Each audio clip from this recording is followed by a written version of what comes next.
Entonces, retomando la clase, vamos a tomar en cuenta de que para entrar a trabajar, lo primero que nosotros tenemos que establecer con nuestra empleadora es el contrato. El contrato puede ser ¿de qué tipo? Verbal o escrito. De esa manera yo me pongo en acuerdo con mi empleadora. Puede ser verbal o escrito. Y las condiciones de un contrato, ¿cuáles viene a ser la primera condición? Que nosotros tengamos el conocimiento de las actividades que yo voy a desarrollar, que yo tenga, en primer lugar, viene a ser la aceptación para trabajar, la libertad de ser contratado. Entonces nadie puede ser obligado a realizar un trabajo que no quiera, ¿no es cierto? En segundo, ese viene a ser en primer lugar, en segundo lugar, la capacidad de ser contratado, que nosotros tengamos mayoría de edad, 18 años, es la capacidad de contratar, de ser trabajador, y si es menor de 18 años, ya lo va a determinar con el Código del Niño, Niña, Adolescente, la Ley 548, ¿no es cierto? Entonces, después, ¿qué otros requisitos? La estabilidad laboral. Entonces, dentro del contrato tiene que determinarse el inicio y el final de mi relación laboral en este nuevo trabajo que voy a hacer. Entonces, ¿cuándo empiezo y cuándo termino? Esa es la estabilidad, para que no haya esa incertidumbre de que quizás me van a retirar del trabajo. Esa estabilidad laboral lo determina la Constitución Política del Estado en su artículo 157 y 158. Entonces, con este decreto 28699 ya determinamos que viene a tener estabilidad laboral. Otras condiciones para poder ser contratado, para elaborar el contrato, ¿cuáles son? Ahí viene a ser que tiene que determinar el inicio y la finalización de mi trabajo en el lugar donde estoy empezando. Otras condiciones, el monto y forma de pago. El monto y forma de pago va a determinar el monto, el salario mínimo nacional, que es de 2.122 bolivianos, según el decreto supremo del 2019, del 1 de mayo. Eso es el monto, no puede ser menos del salario mínimo nacional. Ese derecho tienen que ejercerlo, y empoderarse quiere decir reclamarlo. No es negociable con el empleador de decir, bueno, te pago 1.500 si querés bien, si no también. Entonces tenemos que exigir el salario mínimo nacional de 2.122. Después, ¿cuál otra viene a ser? Las actividades o funciones laborales. Entonces, si yo voy a trabajar, ¿cuáles van a ser mis funciones? Como trabajadora del hogar en cuidados especiales de niños menores de 6 años, pues será el cuidado integral del menor y la limpieza del menor en el sentido del aseo personal y el lavado de su ropita. Entonces, no estoy yo obligado a hacer limpiezas de la casa, lavar de los mayores o cocinar. Entonces, tenemos que determinarlo eso en el contrato, porque nos vamos a descuidar del bebé, se puede caer, se puede hacer algún daño, y eso va a ser perjuicios como trabajadora. Entonces, el cuidado del bebé es con mucho, como se dice, sacrificio, porque hay que estar pendiente en todo momento, porque los niños, a veces el peligro mayor es ellos mismos, que se pueden caer, quemar, ¿no? Entonces ahí tiene que estar la señora mirando en todo momento. No, también nos olvidábamos cuando hablamos del monto y forma de pago, hablamos solamente del monto que viene a ser el salario mínimo nacional, y la forma de pago viene a ser el periodo que me van a pagar, si va a ser mensual hasta el 5 de cada mes, o si va a ser quincenal o si va a ser semanal. También ahí hablamos en esas condiciones del monto y forma de pago que tiene que ser en moneda corriente, nacional, constante y sonante. ¿Qué quiere decir? Que tiene que ser en billetes, en fichas, en moneda corriente. No puede ser pagado en especie. Cuando hablamos en especie, ¿a qué nos referimos? Que es pagado en víveres o en ropa o en algunos artículos de casa, como baldes, vajillas, electrodomésticos. Entonces no se debe aceptar esa forma de pago, es un abuso del empleador. Tiene que ser en moneda nacional y corriente. Ese es en forma y monto de pago. Eso viene a ser las condiciones de un contrato que tiene que elaborarse antes de trabajar. Un contrato escrito o un contrato verbal también es válido según la ley 2450. Luego, ¿qué más tenemos? El horario o jornada laboral. No, entonces no nos vamos a olvidar. El horario o jornada laboral nos referimos a un horario de 8 horas si la trabajadora es fuera de casa, que no vive en casa. 8 horas. Y si vive en casa, como decimos nosotros, cama adentro, pueden ser 10 horas. Y ella tiene los derechos de servirse todo lo que la casa se sirven, almuerzan y comen. Entonces, es discriminación, según la ley 045, si en la casa hacen una parrillada, hacen un picante, hacen una comida especial, y a la señora, a la trabajadora del hogar, la sientan en la cocina, en el último cuarto, y le sirven una sopita de huesitos, de pata de menudo. Entonces, eso no se debe de permitir, eso es una discriminación, ese es un abuso a varios derechos, ¿no? Entonces, tiene que servirse los alimentos de la casa, de la familia.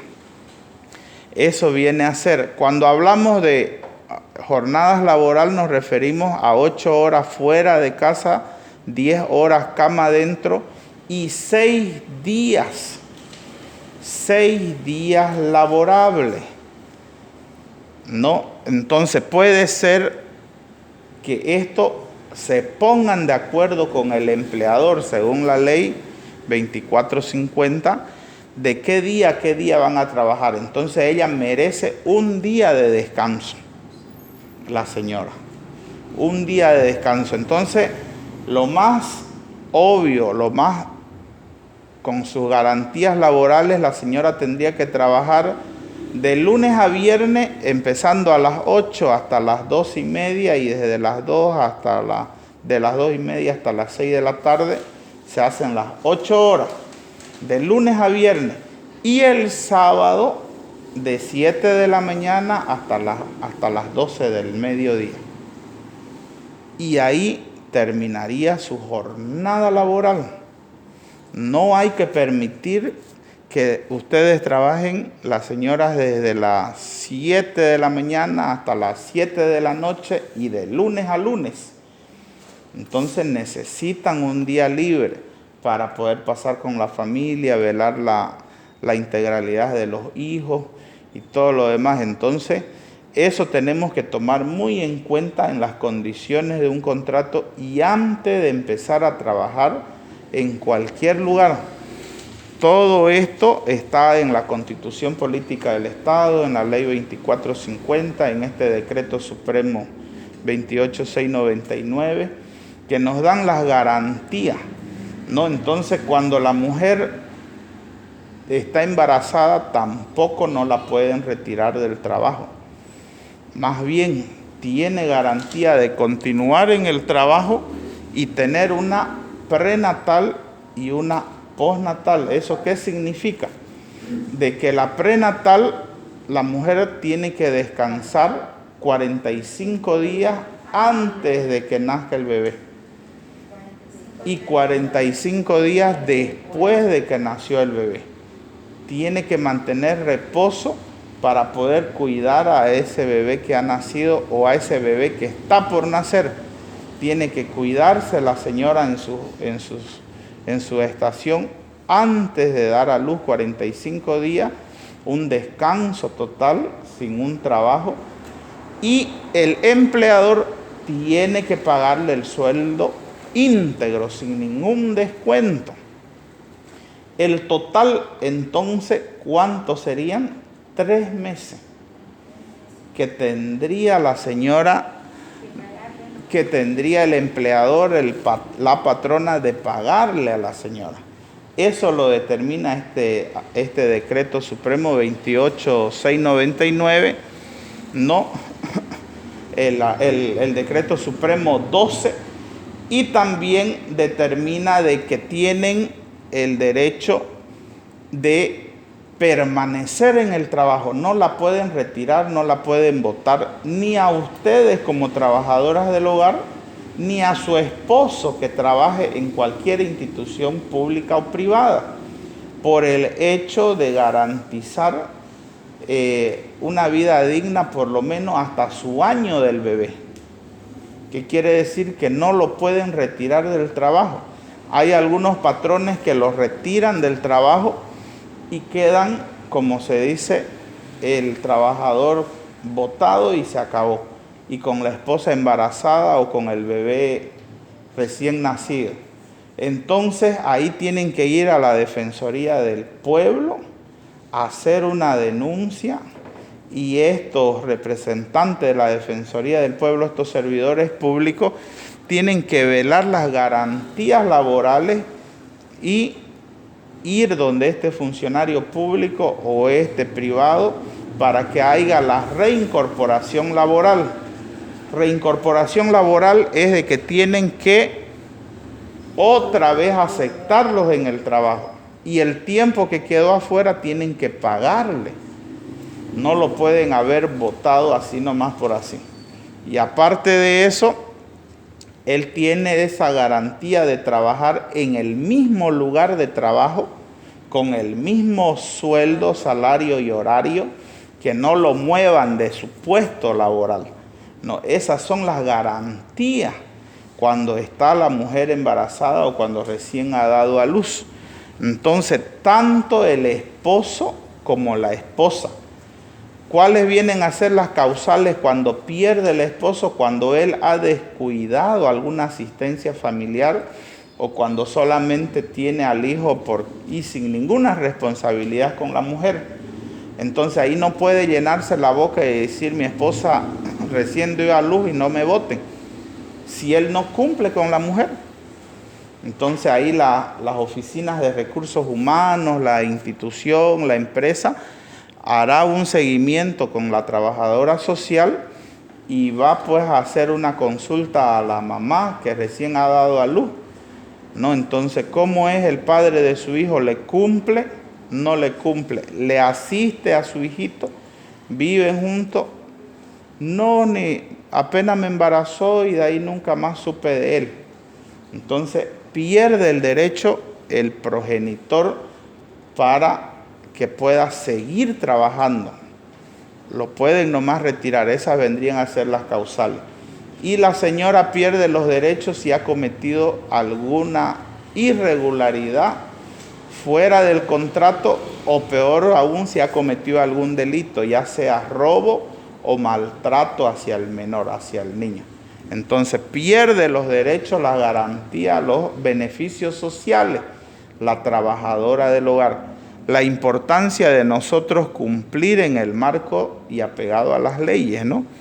Todo esto es los derechos y garantías laborales que están también determinados en la Ley General del Trabajo, ¿no es cierto?, en la Constitución Política del Estado, en la Ley 2450 de la Trabajadora del Hogar, en el Decreto Supremo 12 y en el Decreto Supremo 28699.